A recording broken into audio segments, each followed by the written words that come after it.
Sebelum dimulai, izinkan saya berpantun. Hari Minggu saatnya memancing ikan. Cakep. Tidak lupa membawa umpan. Cakep. Kepada teman-teman sekalian, Assalamualaikum saya ucapkan. Baik, mohon dijawab. Waalaikumsalam warahmatullahi wabarakatuh. Ya, hari ini kita akan mempelajari materi tentang sistem pelayanan posyandu, posyandu khusus lansia, dan jaminan kesehatan nasional. Perkenalkan, nama saya Muaya, biasa dipanggil Yaya. Saya dari Stikes Widya Dharma Husada, Tangerang. Kita bahas tentang posyandu. Ya, posyandu merupakan salah satu bentuk upaya kesehatan pemberdayaan masyarakat atau UKBM yang dilaksanakan oleh dan bersama masyarakat untuk memberdayakan dan mempermudahkan kepada masyarakat untuk memperoleh pelayanan kesehatan bagi ibu, bayi, dan anak balita. Nah, dalam posyandu ini ada peran kader ya. Dalam menyelenggarakan posyandu ada peran kader yang sangat besar karena selain sebagai pemberi informasi juga sebagai penggerak masyarakat untuk datang ke posyandu dan melaksanakan PHBS atau perilaku hidup sehat dan bersih. Kemudian layanan sosial dasar di posyandu ini ada pembinaan gizi dan kesehatan ibu dan anak, ada pengendalian penyakit dan penyehatan lingkungan, PHBS, perilaku hidup bersih dan sehat, kesehatan lanjut usia, kemudian ada BKB, Bina Keluarga Balita, Pos PAUD, percepatan penganekaragaman konsumsi pangan, pemberdayaan fakir miskin, komunitas adat terpencil, dan penyandang masalah kesejahteraan sosial. Ada kesehatan reproduksi remaja dan peningkatan ekonomi keluarga. Nah, di dalam posyandu ada beberapa langkah kegiatan posyandu, ya ada 5 langkah. Langkah pertama adalah eh, ketika datang, ini melakukan pendaftaran. Kemudian langkah kedua penimbangan berat badan dan pengukuran panjang badan atau tinggi badan. Langkah ketiga setelah dilakukan penimbangan berat badan, ini dilakukan pencatatan. Langkah keempat penyuluhan kesehatan. Kemudian langkah kelima sesuai dengan kebutuhannya masing-masing ya. Contohnya pelayanan kesehatan, imunisasi dan KB. Nah, di dalam manfaat posyandu ini ada kesehatan bayi dan balita, ada kesehatan ibu hamil, nifas, dan menyusui. Manfaat untuk kesehatan bayi dan balita tentunya mengetahui status kesehatan anak, mengetahui pertumbuhan dan perkembangan anak. Tadi ya contohnya dengan melihat perkembangan pertumbuhan penimbangan berat badan, kemudian dilihat lagi terjadi penurunan atau kenaikan. Kemudian memperoleh kapsul vitamin A itu yang diadakan 2 kali dalam setahun pada bulan Februari dan Agustus. Mendapatkan imunisasi secara lengkap, kemudian deteksi awal gangguan pertumbuhan berat badan dan panjang atau tinggi badan anak sebagai upaya pencegahan gizi buruk dan stunting serta dapat dirujuk segera ke puskesmas terdekat. Ya kan ini kan dilakukannya di posyandu jika ada gizi buruk atau stunting, nah itu dapat dirujuk ke puskesmas terdekat. Memperoleh penyuluhan tentang kesehatan bayi dan balita. Kemudian untuk kesehatan ibu hamil, nifas, dan menyusui, pertama memantau berat badan dan pengukuran lila atau lingkar lengan atas. Memperoleh TTD atau tablet tambah darah serta imunisasi tetanus toksoid atau teteh bagi ibu yang sedang hamil. Kemudian memperoleh penyuluhan kesehatan tentang kesehatan ibu, Contohnya perencanaan kehamilan, gizi untuk ibu hamil dan ibu menyusui, tentunya sesuai kebutuhan ya dan lain sebagainya. Ya, tadi kita bahas bahwa di dalam posyandu ada peran kader yang sangat besar ya karena peran kader ini bisa sebagai penyuluh melakukan kegiatan promotif meliputi edukasi kepada ibu hamil dan ibu dengan balita atau yang mempunyai bayi dan balita. Kemudian peran kader bisa sebagai pencatat, ya, melakukan kegiatan preventif atau pencegahan meliputi deteksi dini gangguan pertumbuhan dan perkembangan balita. Jadi bisa dilihat apakah terjadi kenaikan dan penurunan dengan pencatatan. Peran kader juga bisa menjadi penggerak ya mendorong terlaksananya promosi kesehatan dan pencegahan stunting. Tentunya posyandu ini tidak sendiri ya terlibat aktif dalam forum desa dan bekerja sama dengan sektor lain. Nah, di dalam kegiatan posyandu ini ada kegiatan utama, ada keluarga berencana, kesehatan ibu dan anak, kemudian imunisasi, gizi, pencegahan, dan penanggulangan diare. Kemudian ada kegiatan tambahan, kegiatan pengembangan atau pilihan, Bina Keluarga Balita atau BKB, Posyandu Remaja, Toga, Bina Keluarga Lansia, PAUD, kemudian program pengembangan masyarakat desa lainnya.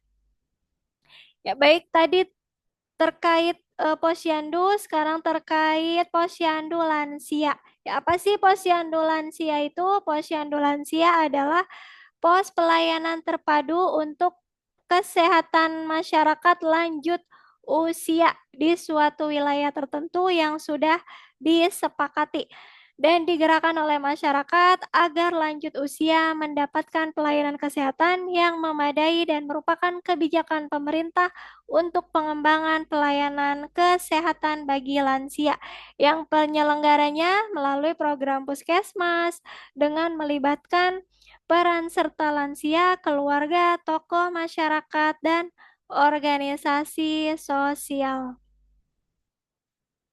Nah, di sini ada tujuan posyandu lansia, tentunya meningkatkan pelayanan kesehatan lansia, meningkatkan ya, pertama meningkatkan mutu pelayanan kesehatan lansia, kemudian meningkatkan pelayanan kesehatan lansia, membina kesehatan dirinya sendiri.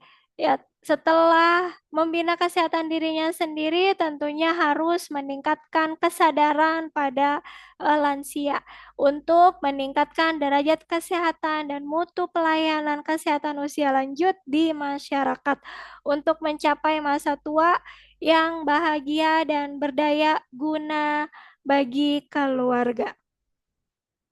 Kemudian manfaat posyandu lansia ini untuk kesehatan fisik lanjut usia dapat mempertahankan agar lansia tetap sehat dan bugar. Kemudian kesehatan rekreasi tetap terpelihara ya.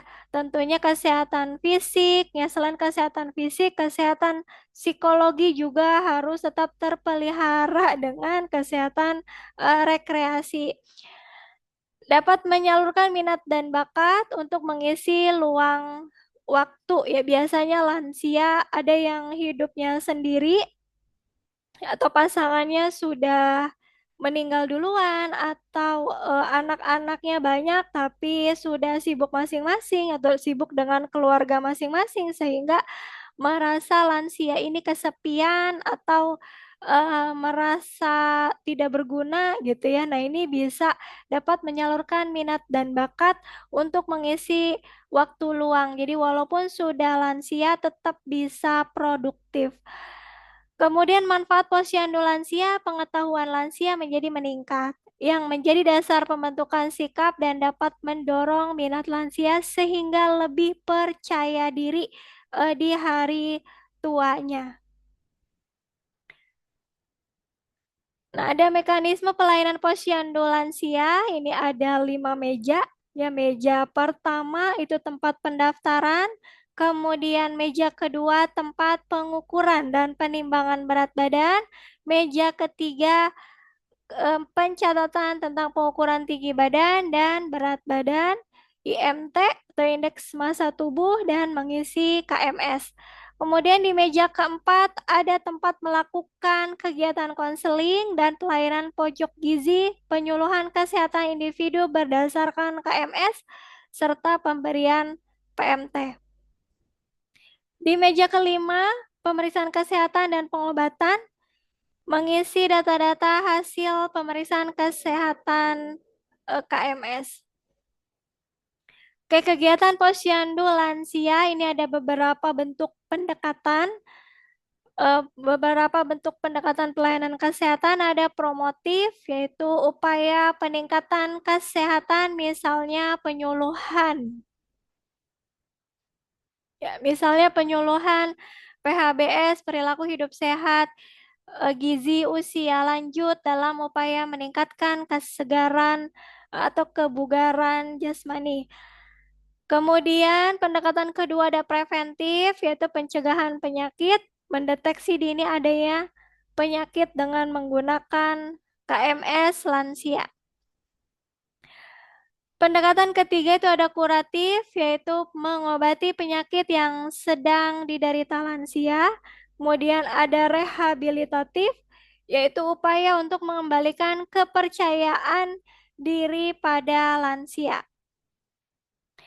Nah, kegiatan yang dilakukan di posyandu ini ada pengukuran tekanan darah, ya, menggunakan tensimeter, stetoskop, serta penghitungan denyut nadi selama 1 menit atau tanda-tanda vital, ya. Kemudian pemeriksaan kadar gula darah, ya, sebagai deteksi awal adanya penyakit diabetes. Penyuluhan bisa dilakukan di dalam maupun di luar kelompok dalam rangka kunjungan rumah atau konseling kesehatan dan gizi sesuai dengan masalah kesehatan yang dihadapi oleh individu atau kelompok lansia. Jadi, konseling yang dilakukan itu sesuai dengan kebutuhan lansia. Oke, itu tadi terkait posyandu dan posyandu lansia. Sekarang kita membahas tentang jaminan kesehatan nasional. Ya, yang kita tahu ada sistem jaminan kesehatan, sistem jaminan sosial nasional atau SJSN adalah tata cara penyelenggaraan program jaminan sosial oleh Badan Penyelenggara Jaminan Sosial yang kita ketahui BPJS Kesehatan dan BPJS Ketenagakerjaan. Nah, JKN ini dikembangkan di Indonesia merupakan bagian dari SJSN yang diselenggarakan dengan menggunakan mekanisme asuransi kesehatan yang bersifat wajib berdasarkan Undang-Undang Nomor 40 Tahun 2004 tentang SJSN dengan tujuan untuk memenuhi kebutuhan dasar kesehatan masyarakat yang layak diberikan kepada setiap orang yang telah membayar iuran atau iurannya dibayar oleh pemerintah. Nah, ada 4 prinsip pelaksanaan JKN atau Jaminan Kesehatan Nasional. Ini ada prinsip kegotong royongan, ada prinsip nirlaba, ada prinsip protabilitas, ada prinsip kepesertaan bersifat wajib. Ya, kita bahas satu persatu prinsip kegotong royongan. Nah, berarti peserta yang mampu membantu peserta yang kurang mampu. Kemudian ada prinsip nirlaba, nah ini pengelolaan dana amanat oleh BPJS bukan untuk mencari nirlaba atau keuntungan, sebaliknya tujuan utamanya adalah memenuhi kebutuhan peserta. Kemudian ada prinsip protabilitas. Prinsip ini dimaksudkan untuk memberikan jaminan yang berkelanjutan kepada peserta sekalipun mereka berpindah pekerjaan atau tempat tinggal dalam wilayah Negara Kesatuan Republik Indonesia.